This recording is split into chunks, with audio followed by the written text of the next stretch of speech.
I'm going to take you quickly through this, and we're going to go from something like this, starting with a plan, all the way through to being able to view something like this, which is a 3D representation of a building. So let's get started. I'm using two different components to get to the data capture that I need. The first one is I'm using a map. I've set up mine to use a Phantom 4 Pro, which gives me a wide field of view. It also has a mechanical shutter, which avoids a lot of artifacts. I've set this at 300 feet. In some cases I might go lower, but for this case I used 300 feet. I think one of the things that's interesting is if you're just creating an orthomosaic, you normally be facing straight down. That's just a picture without the 3D rendering. But if you want to actually get the 3D side of things, you really need to change the angle of the capture. All right, and what I've done here is I've changed this where I've got the gimbal pitch set at -75 instead of -90. It's a bit of a black art. Some people use -45, some people use -75. I've seen all different types, and I've even experimented with it myself and found that it doesn't always work the way you think. So you're going to have to do a bit of experimentation, but generally speaking, I've had reasonably good results using -75. So that's my default. So I've got -75, and I've got it set up as a grid. So I have the higher end plan, so I'm lucky I have this grid option. And so I've got a grid that goes backwards and forwards, in one direction. So it goes north and south, and then it goes east and west. And then on top of that, what you also need is to capture some oblique views. And for that, what I've done is I've added an orbit that drops down to 175 feet, which was about as low as I could go with these trees here. It actually got pretty close to trees over on this side.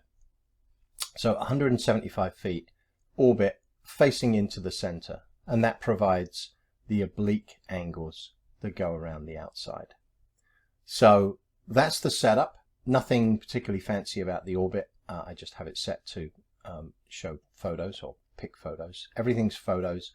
The other thing is I had the drone set up to only take JPEG images. Not much point in taking RAW for this kind of thing. I'm going to make this setup available as a reusable component, and I'll provide a link in the description of the video. So we're going to pause here, and we're going to hop over to show the actual flight. And then what I'm going to do is I'm going to jump back and show you how we process those images. Here we are, we're on site now, and we're just about to take off. So I'm going to push the button. 3, 2, 1. Starting mission. And then we're going to just quickly zip through this. I'm not going to show you much of the flight. It's not particularly interesting, but just want to show how the flight actually works when you're on site. A couple of quick comments about lighting for this type of job. In an ideal world, you want as few shadows as possible. So in a perfect scenario, you would do this when the sun was directly overhead, and ideally when it was cloudy, so that you get that nice diffused light and very few shadows.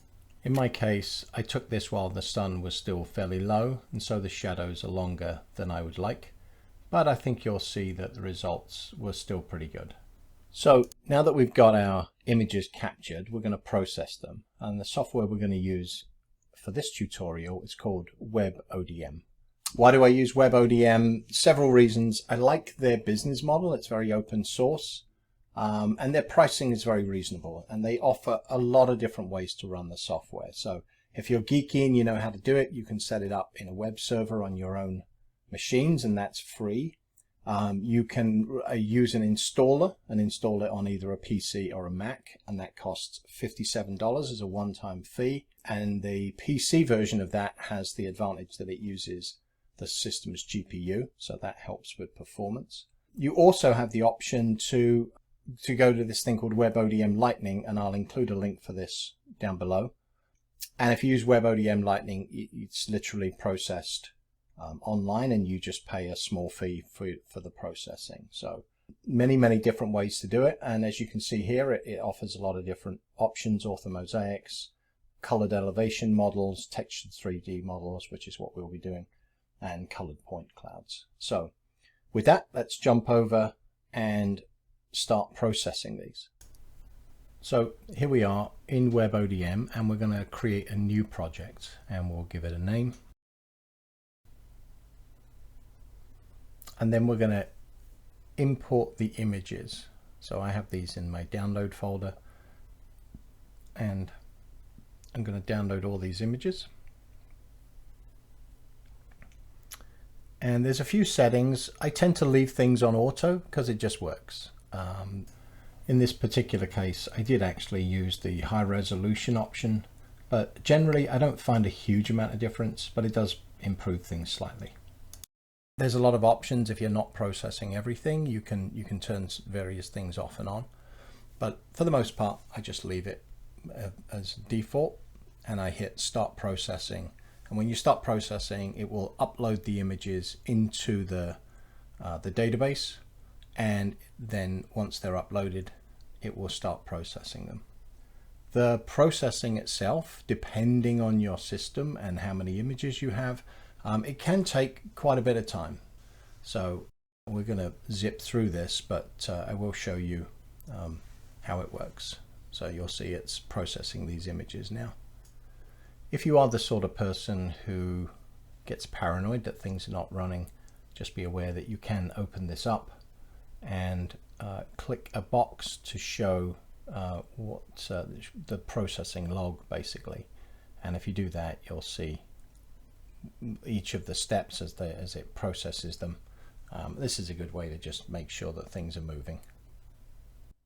Okay, so now that we've processed our images, I'm going to show you how within WebODM you can view them. Now there are other programs out there for doing this, but the easiest way if you're using WebODM is you click on this button over here that says View Map, and it's going to jump in, and by default it's going to show you the 2D view looking straight down, and this is basically just an orthomosaic. Nothing complicated about that.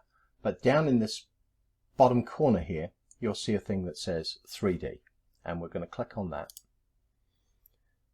And by default what's going to happen is you're going to get what's called a point cloud. So if you look at this right now, you can see it's made up of a whole bunch of little dots. It's almost like pointillism.